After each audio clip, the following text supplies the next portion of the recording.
ముందుగా power IC work కావాలంటే దానికి ఇన్పుట్ వోల్టేజ్ అనేది ఖచ్చితంగా ఉండాల్సిన ఒక విషయం. ఆ ఇన్పుట్ వోల్టేజ్ ఎక్కడి నుంచి వస్తుంది? మనకి DC టు DC ఐసీ నుంచి BCS అనే పేరుతో VPH కాయిల్ ద్వారా పవర్ ఐసీకి ఇన్పుట్ అవ్వడం అనేది జరుగుతుంది. ఎన్ని ఇన్పుట్లు కావాలనేది మనకి అవుట్పుట్ ఎన్ని అవుట్పుట్లు కావాలో దాని తగ్గట్టుగా ఇన్పుట్లు అనేది ఉంటాయి. ఇప్పుడు అవుట్పుట్ కాయిల్ ఎన్ని ఉన్నాయి చూద్దాం. 1 2 3 4 5 కాయిల్ ఉందంటే మనకి 5 ఇన్పుట్లు కంపల్సరీ ఉండాలి. VPRAC input, VCore input, modem input, VPA input, VS1 input. ఇది కాకుండా పవర్ ఐసీ వర్క్ అవ్వాలంటే మెయిన్ ఇంపార్టెంట్ V6 SMPS అని ఈ 6357లో ఖచ్చితంగా ఒక 0 ohms రెసిస్టర్ ఒక ఇన్పుట్ అయితే అవుతుంది. ఈ ఇన్పుట్ లేదంటే ఈ ఎన్ని ఇన్పుట్లు ఉన్నా ఈ పవర్ ఐసీ ఆటోమేటిక్గా షార్ట్ అవ్వడం అనేది జరుగుతుంది. ఎప్పుడైతే ఇన్పుట్లు అనేది ఇన్పుట్ అవుతుందో నెక్స్ట్ వెంటనే మనకి పవర్ ఆన్ అండ్ ఆఫ్ స్విచ్కి వోల్టేజ్ అనేది రావడం జరుగుతుంది. 3.7 వోల్ట్స్ అనేది రావడం జరుగుతుంది. ఈ వోల్టేజ్తో పాటు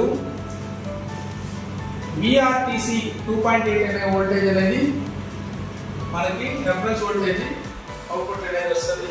నెక్స్ట్ VREF 1.2 వోల్టేజ్ అనేది ఒక కెపాసిటర్ ద్వారా రెఫరెన్స్ వోల్టేజ్ అనేది వస్తుంది. ఈ 3 వోల్టేజ్లు పవర్కి VRTC, VREF ఈ 3 అనేది ఎప్పుడైతే బ్యాటరీ కనెక్ట్ చేస్తామో ఆటోమేటిక్గా ఈ 3 వోల్టేజ్లు మనకి అవుట్పుట్ అనేది రావడం జరుగుతుంది. ఎప్పుడు బ్యాటరీ పెడతామో ఈ 3 వోల్టేజ్ని మనం చెక్ చేయగలం. ఈ 3 వోల్టేజ్లో వోల్టేజ్ వేరియేషన్ ఉన్నా, ఈ కెపాసిటర్ షార్ట్ ఉన్నా, వోల్టేజ్ రాకపోయినా పవర్ ఐసీ అనేది వర్క్ అవ్వదు. పవర్కి రిలీజ్ అయింది, రెఫరెన్స్ వోల్టేజ్ రిలీజ్ అయింది. ఇప్పుడు మనకి బక్ వోల్టేజ్లు ఎలా రిలీజ్ అవుతాయి, బక్ వోల్టేజ్లు ఏమేమి రిలీజ్ అవుతాయి, ఎప్పుడు రిలీజ్ అవుతాయి అని చూద్దాం. 6357 CREలో మొట్టమొదటిగా రిలీజ్ అయ్యే బక్ వోల్టేజ్ ఏదైనా ఉంటే VS1 అనే వోల్టేజ్ 2 volts అనేది ఫస్ట్ రిలీజ్ అవుతుంది. Next VPRAC, VCore, VMODEM, VP అనేవి రిలీజ్ అవుతాయి. ఈ మోడెమ్ వోల్టేజ్ అనేది CPU VPRAC, VCore, VMODEM అనేది మనకి CPUకి ఇన్పుట్ వోల్టేజ్లుగా వెళ్తాయి. అందులో మోడెమ్ అనేది నెట్వర్క్ సెక్షన్కి సంబంధించింది కాబట్టి ఈ వోల్టేజ్ రాకపోయినా సెట్ అనేది డెడ్ కాదు, సెట్ ఆన్ కండిషన్లోనే ఉంటుంది. నెక్స్ట్ VPA అనేది నెట్వర్క్ సెక్షన్కి 40PAకి ఇన్పుట్ వోల్టేజ్గా వెళ్తుంది కాబట్టి ఈ వోల్టేజ్ ఎప్పుడు వస్తుందంటే మనం సిమ్ ఎప్పుడైతే వేస్తామో అప్పుడు మాత్రమే ఈ వోల్టేజ్ అనేది రావడం జరుగుతుంది. మనకి సెట్ బ్యాటరీ పెట్టిన వెంటనే ఈ VPRAC, VCore, VMODEM వస్తుంది. నెక్స్ట్ VS1 వోల్టేజ్ అనేది రావడం జరుగుతుంది. VPA రానంత మాత్రాన కంగారు పడాల్సిన అవసరం లేదు. ఇది మేము లైవ్ ప్రాక్టికల్లో కూడా నెక్స్ట్ వీడియోలో చూపిస్తాము. కంగారు పడాల్సిన అవసరం లేదు. ఈ VS1 వోల్టేజ్ క్వాల్కామ్ మోడల్స్లో అయితే దీన్ని హై రియాలిటీ అని చెప్తారు. MTలో వచ్చేటప్పటికి VS1 అనే పేరుతో దీన్ని చెప్పడం జరుగుతుంది. ఈ వోల్టేజ్ కాయిల్ ద్వారా అవుట్పుట్ అయ్యి వెంటనే మళ్ళీ తిరిగి పవర్ ఐసీ ఇన్పుట్ అనేది జరుగుతుంది. ఇన్పుట్ అయిన తర్వాత ఇన్పుట్ అయ్యి ఈ 2 volts ఇన్పుట్ అవడంతో మనకి LDO లైన్స్ అనేది రిలీజ్ అవుతాయి. ఈ LDO లైన్స్ రిలీజ్ అయిన వెంటనే ఇందులో ఒక 1.8 వోల్టేజ్ అనేది రిలీజ్ అయ్యి మనకి క్రిస్టల్కి ఇన్పుట్ వోల్టేజ్గా వెళ్తుంది. ఈ ఇన్పుట్ వోల్టేజ్ వెళ్ళిన వెంటనే క్రిస్టల్ అనేది ఫ్రీక్వెన్సీ జనరేట్ అవుతుంది. ఈ ఫ్రీక్వెన్సీ జనరేట్ కాకపోతే మనకి CPU అనేది ఏ ఐసీకి కమ్యూనికేషన్ అనేది చేయడం అనేది కుదరదు. ఈ ఫ్రీక్వెన్సీ వచ్చిన తర్వాతనే CPUకి స్లీప్ క్లాక్ అనే పేరుతో ఒక సిగ్నల్ అనేది వెళ్తుంది. దాని తర్వాత పవర్ ఐసీకి వచ్చి BB క్లాక్ అనే ఒక సిగ్నల్ వస్తుంది. తర్వాత పవర్ ఐసీ నుంచి XO సిగ్నల్స్ అనేది అవుట్పుట్ అయ్యి ITC లైన్స్ ద్వారా కమ్యూనికేషన్ అనేది జరుగుతుంది. మనకి మామూలుగా పవర్ ఐసీ వర్క్ అవ్వాలంటే హైయర్ LDO, లోయర్ LDO అనేది చాలా ఇంపార్టెంట్. హైయర్ ఎల్డిఓ వచ్చి ఒక 2 వోల్ట్స్ ఉంటుంది, లోయర్ ఎల్డిఓ అనేది ఒక 1.3 వోల్ట్స్తో స్టార్ట్ అవుతుంది. ఈ 2 వోల్ట్స్తో స్టార్ట్ అయ్యి ఎల్డిఓలు వచ్చి 1.82 ఆ రేంజ్లో ఉంటాయి. లోయర్ ఎల్డిఓతో స్టార్ట్ అయ్యే వోల్టేజ్ 0.6, 1.1, 1.0 ఆ వోల్టేజ్ అనేది ఎల్డిఓలు స్టార్ట్ అవుతుంది. ఇప్పుడు మనకి హైయర్ ఎల్డిఓ VS1 పేరుతో స్టార్ట్ అయింది, అవుట్పుట్ అనేది రావడం జరిగింది. మనకి ఇప్పుడు లోయర్ ఎల్డిఓ కావాలి. లోయర్ ఎల్డిఓకి MTKలో పేరు వచ్చి VS2 అనే పేరుతో అవుట్పుట్ అనేది రావడం జరుగుతుంది.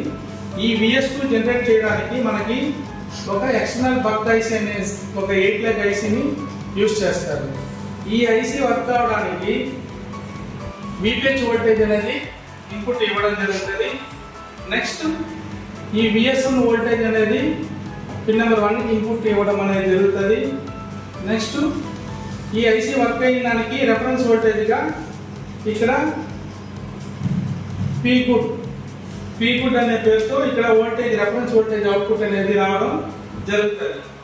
మనకి ఇక్కడ అవుట్పుట్ అయ్యిందా, VS1 అవుట్పుట్ అయ్యిందా లేదని రెఫరెన్స్ చేయడానికి ఒక డివైడర్ సర్క్యూట్ ద్వారా VS2 1.3 వోల్టేజ్ అవుట్ అయిన లైన్లో ఒక డివైడర్ సర్క్యూట్ యూజ్ చేసి ఈ డివైడర్ సర్క్యూట్ ద్వారా 0.6 వోల్ట్స్ అవుట్పుట్ అయ్యి తిరిగి మనకి ఈ ఐసీకి ఫీడ్బ్యాక్ గా పిన్ నెంబర్ 2కి రావడం అనేది జరుగుతుంది. ఇన్ కేస్ ఈ వోల్టేజ్ ఈ రెసిస్టర్ మిస్ అయ్యి ఈ వోల్టేజ్ ఫీడ్బ్యాక్ రాలేదంటే VS2 అనేది జనరేట్ కావడం కుదరదు. తర్వాత ఈ VS2 1.3 ఒక కాయిల్ ద్వారా జనరేట్ అయ్యి VA12 అనే వోల్టేజ్ జనరేట్ చేయడానికి ఒక 6 బాల్ ఐసీకి ఇన్పుట్ అవ్వడం అనేది జరుగుతుంది.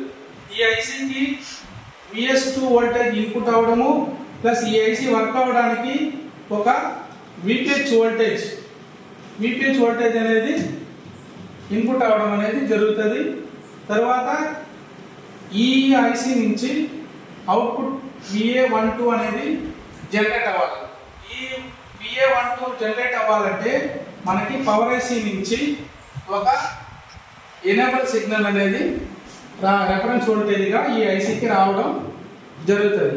ఈ రెఫరెన్స్ వోల్టేజ్ ఇన్పుట్ రాకపోతే కూడా మనకి ఈ VA12 అనేది జనరేటర్ అనేది కాదు.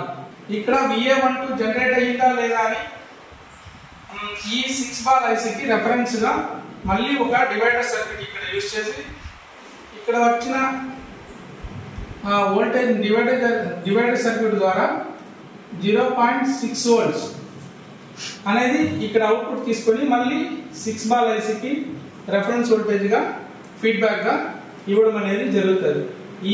ఈ డయోడ్ ఈ రెసిస్టర్ ఏదైనా మిస్ అయినా ఈ వోల్టేజ్ అనేది జనరేట్ అవ్వడం కుదరదు. ఇలా జనరేట్ అయిన VA12 వోల్టేజ్ మనకి CPU బక్ వోల్టేజ్ గా ఇన్పుట్ అవ్వడం అనేది జరుగుతుంది. Vproc, V4, Vmodem ఈ వోల్టేజ్ తో పాటు ఈ బక్ వోల్టేజ్ అనేది CPU ఇన్పుట్ కాకపోతే సెట్ అనేది ఆన్ కాదు, లో బూటింగ్ లో ఉండడం జరుగుతుంది. ఈ సర్క్యూట్ అన్ని పర్ఫెక్ట్ గా వర్క్ అయ్యింది. ఈ వోల్టేజ్ పవర్ ఐసీ లెవెల్లో స్ట్రాంగ్ గా ఈ అవుట్పుట్లు షార్ట్లు ఏమి లేకుండా పవర్ ఐసీలో అవుట్పుట్లు అన్ని కరెక్ట్ గా వచ్చిందంటే అప్పుడు పవర్ ఐసీ రీసెట్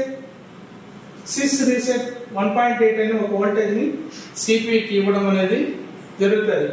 ఆ వోల్టేజ్ ఎందుకంటే పవర్ ఐసీ సిపియుకి ఒక విషయం చెప్తోంది, నా లెవెల్లో నేను రెడీగా ఉన్నాను, నేను తయారుగా ఉన్నాను మీకు సప్లై ఇవ్వడానికి అని ఒక ఇన్ఫర్మేషన్ అనేది సిపియుకి ఇస్తుంది. సిపియు ఏం చేస్తుంది, సిపియు లెవెల్లో కరెక్ట్గా ఉండడం జరిగితే సిపియు పవర్ ఐసీకి ఒక వోల్టేజ్ని వాచ్ డాగ్ అనే పేరుతో 1.8 అనే వోల్టేజ్ని రిలీజ్ చేయడం జరుగుతుంది. ఈ వోల్టేజ్ రావడంతో ఈ బక్ వోల్టేజ్ అనేది స్టేబుల్గా 0.8, 0.6 to 1.2 వోల్టేజ్ అనేది జనరేట్ అవ్వడం అనేది జరుగుతుంది. 6357 CRVలో మనం ఇంపార్టెంట్గా చెక్ చేయాల్సిన కొన్ని వోల్టేజ్ల గురించి ఇప్పుడు మనం చూద్దాము. VPH voltage 3.7 to 4.2 voltage. అందులో ఈ 0 ohms రెసిస్టర్ వాటర్ డ్యామేజ్ వల్ల డ్యామేజ్ అయిందా లేదా అనేది ముఖ్యంగా గమనించుకోవాల్సిన ఒక విషయం. నెక్స్ట్ విఆర్టీసీ కెపాసిటీ షార్ట్ లేకుండా చూసుకోవాలి. విఆర్ఈఎఫ్ 1.2 వోల్టేజ్ ఈ కెపాసిటీ షార్ట్ లేకుండా చూసుకోవాలి. ఇక్కడ వోల్టేజ్లు వేరియేషన్ రాకుండా చూసుకోవాలి. ప్లస్ విప్రాక్ voltage 0.8, V4 0.8, V model 0.8 voltage. తర్వాత VS1 2.0. మనకి VPI అనేది అది ఆఫ్టర్ సిమ్ కాబట్టి దాంతో ప్రస్తుతానికి ఆన్ అవ్వడానికి సంబంధించిన వోల్టేజ్ కాదు కాబట్టి దాంతో మనకి అవసరం లేదు. VS1 voltage 2.0. తర్వాత VS2 1.3. ఇక్కడ అవుట్పుట్ అనేది జరుగుతుంది. రెఫరెన్స్ వోల్టేజ్ ద్వారా ఫీడ్బ్యాక్ ఎక్స్టర్నల్ వర్క్ ఐసీకి వెళ్తుంది. ఈ వోల్టేజ్ లేకపోయినా ఈ వోల్టేజ్ అవుట్పుట్ అనేది రాదు.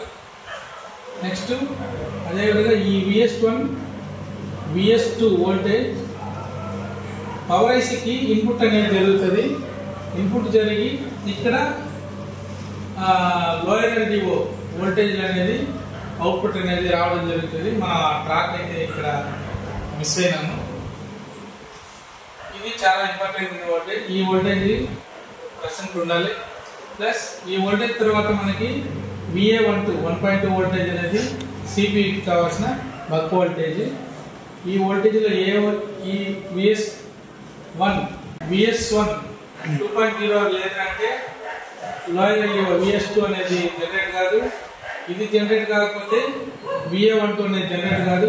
VA12 జనరేట్ కాకపోతే సిపికి బక్ వోల్టేజ్ అనేది వెళ్ళదు. సెట్ అనేది డెడ్ అవుతుంది.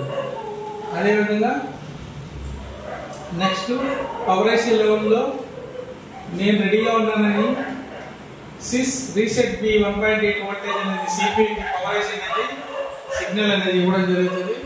ఈ వోల్టేజ్ వెళ్ళకపోతే సిపి అనేది వాచ్ డాగ్ 1.8 వోల్టేజ్ అనేది పవర్ ఐసీకి సిగ్నల్ అనేది రాదు. ఈ సిగ్నల్ రాకపోతే అవుట్పుట్ వోల్టేజ్ అనేది స్టేబుల్గా ఉండదు. ఫ్లక్చువేషన్ అలా జరుగుతూ ఉంటుంది. కాబట్టి రీసెట్ బి 1.8 వచ్చిందంటే పవర్ ఐసీ లెవెల్లో కరెక్ట్గా ఉందని అర్థము. మన పవర్ ఐసీని చూడాల్సిన అవసరం లేదు.